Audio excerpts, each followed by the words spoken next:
What's up everyone and welcome back to the channel. If you're new here, my name's Ben and I discuss the film and TV business and discuss trends in the entertainment industry, and hey, glad you came by. Today I wanted to dive into Mufasa's very terrible performance at the box office and how this has actually been a trend for Disney, and it should not be surprising that Mufasa did so poor.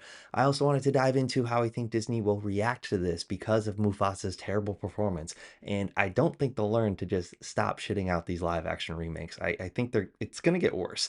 But I also wanted to dive into what I personally think Disney should do now that their live action films are really failing. So let's dive in. Now, Mufasa has not bombed, right? It was not an outright failure. It just failed compared to their live action standards of most movies hitting $1 billion.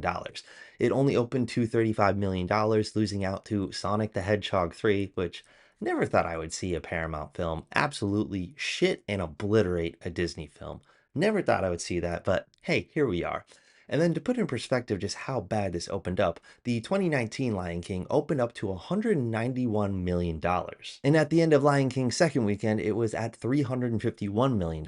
And Mufasa will roughly only be $113 million domestically by the end of its second weekend. The expectations were just too high, and they failed to live up to them, much like my life after sixth grade. So it's not doing so great, but it's not the end of the world, right? It's not enough for them to stop shitting out these live action remakes. But in my opinion, it's not surprising that this movie is failing because these live action remakes were always headed towards failure. Personally, I feel like it's been a long time coming. A lot of these remakes have been a mixed bag at best, and I'm solely talking about box office performance. I'm not talking about the quality of these films.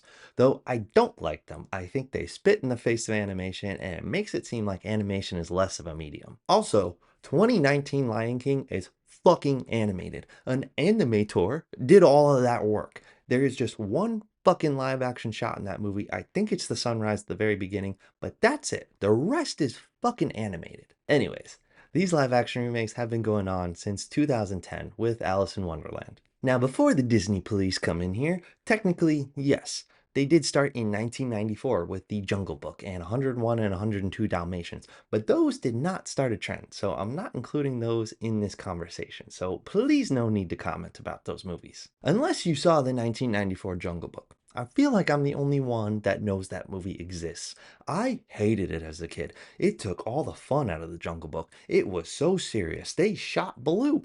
Not fucking cool. It might be the reason that we're all afraid of quicksand. There were some gnarly deaths in this like PG movie, but definitely comment if you saw it. I'm very curious just to know who's seen this movie. So Alice in Wonderland kickstarted this whole thing and it was extremely successful, raking in $1 billion at the box office, but it did not start the one-for-one remakes that we've come used to. It was different. It was not a direct adaptation of the animated Alice in Wonderland, but rather a sequel to the animated one, expanding the story using the book series as a base. And from there, they started remaking all of their past animated films. Some deviated from their source material, like Christopher Robin or Maleficent or Cruella, but most of them, and the most successful ones, were the one-for-one, shot-for-shot live-action remakes like Beauty and the Beast and Aladdin and The Lion King. But even during that insane run, they had quite a few failures mixed in there, which signaled to me that this was always going to fail long term. We had Alice Through the Looking Glass, which grossed $300 million on a budget of 170. We had Christopher Robin, which might have done fine or barely broken even, making $197 million on a budget of 65 to 70. We had Dumbo, which grossed $353 million on a budget of 170. It's easy to forget that a lot of these films didn't do so hot because the ones that did well did extremely fucking well, masking all of their failures. It's like you get one woman to say yes to a date, and you might forget the 20 others that said no.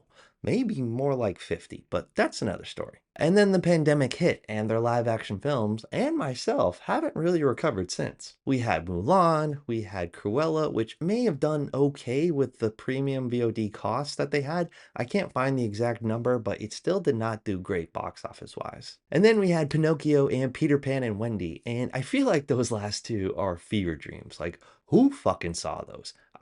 Didn't even realize they existed until they appeared on like a top worst films of whatever year they came out of list. Like, who saw them? I sure as shit didn't. So comment please if you saw them. Would love to hear about them. And then the real test was The Little Mermaid, which came out to theaters years after the pandemic, but that was a colossal failure as well, making only around $500 million on a budget of 240.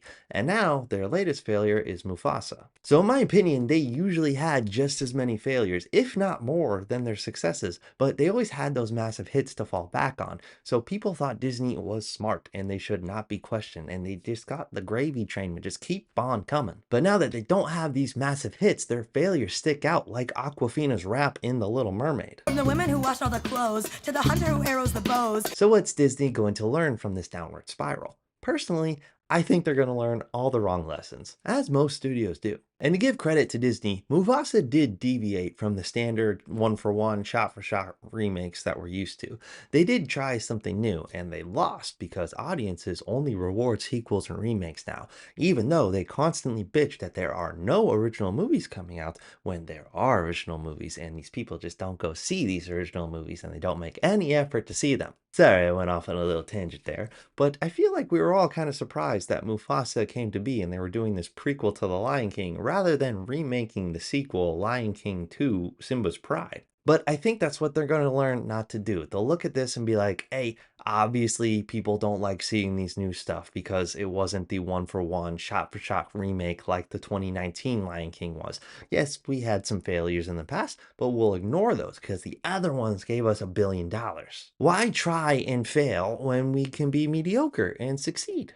I get it. C's get degrees, right? So I think they will not deviate for quite some time. The films they have in the pipeline like Hercules, The Aristocats, Bambi, Tangled, and Robin Hood will all strive to be shot-for-shot remakes of their animated counterparts instead of trying something new and different. Which, why do we need another Robin Hood?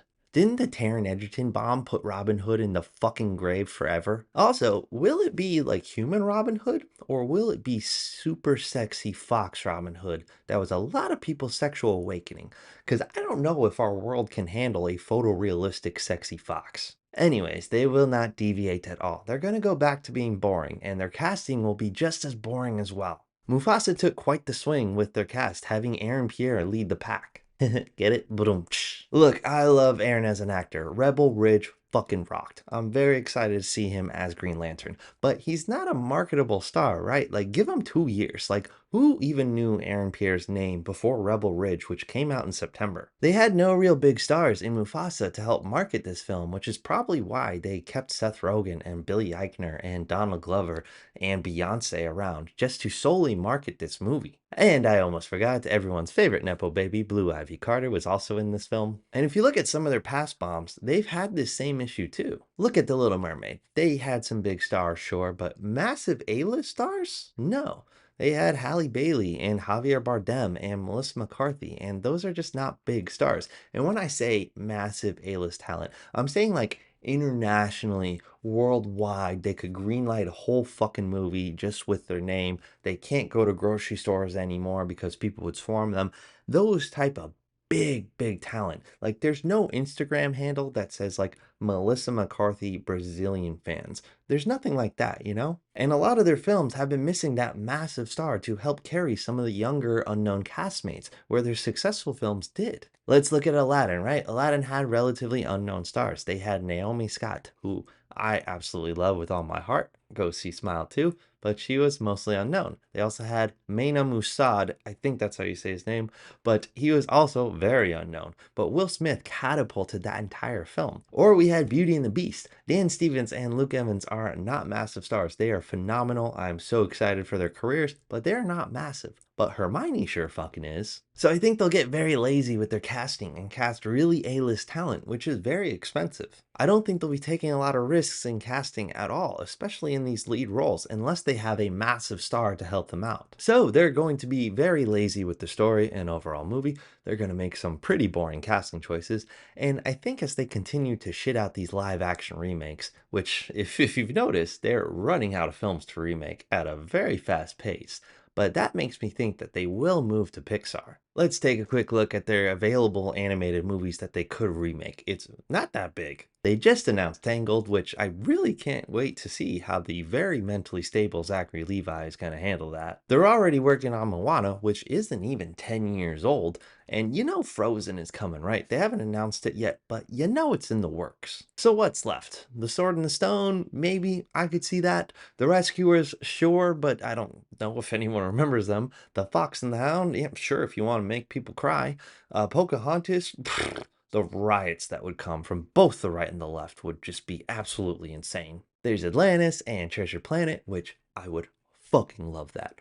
I would call me a hypocrite all you want. I would be first in line to go see those movies. I adore those movies, but they're not going to remake those because they bombed pretty heavily. They have Princess and the Frog. Sure, that one honestly makes the most sense. But these films didn't do great. They're not household names. They're not the big movies that have a particularly big following, which is why I think they're going to pivot to the films that do have a big following, which they haven't been able to touch yet. And that is all of Pixar. I don't want them to do this at all. Like, I don't want to see a photorealistic Woody or a GM car commercial a la Transformers that would be the live action cars. But I have a feeling they're gonna go there, especially with whoever is going to be picked to be the new CEO of Disney, which should be coming in 2025. So far, these Pixar films have been off limits. Pete Docter, the CCO of Pixar, stated that he does not want to do them.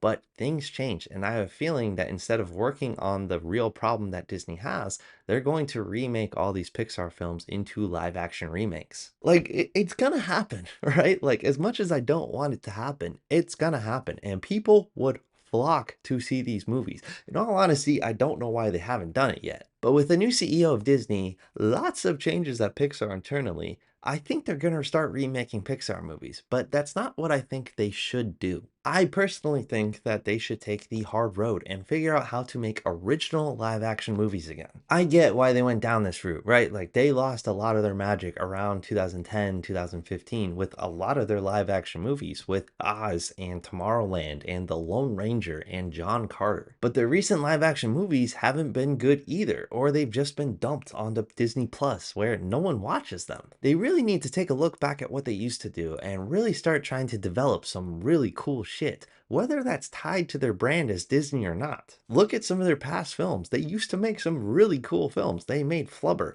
Remember the Titans, The Princess Diaries, National Treasure, and Holes. They used to fucking cook. They used to make really cool movies that didn't feel like they were just a commercial for Disney or their parks. Every movie that they make now just feels like it's supposed to be a commercial for Disney or a lost lead to keep the copyright on a character that they're losing the rights to. But they used to make some really fun movies. They used to develop some cool movies that did turn into franchises. It's going to be hard, and it's not like they're all going to be successful either, but I do think that this is the best long-term strategy. And when I say long-term, I mean like 20 years, not 5 to 10.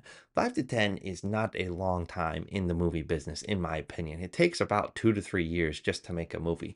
And look at their live action remakes. It worked for literally 10 years, and now they're running on fumes and possibly cratering. But what do you all think? Do you think that this is a rough patch and the rest of their live action movies will perform just fine? Or do you think they need to pivot as well and maybe not remake Pixar movies? Let me know in the comments. And if you made it this far, thank you so much for watching. If you already subscribed, thanks so much. You're really cool. Please like, please comment. Love hearing from you all. And if you don't subscribe and you enjoyed this video, please like, comment, and subscribe.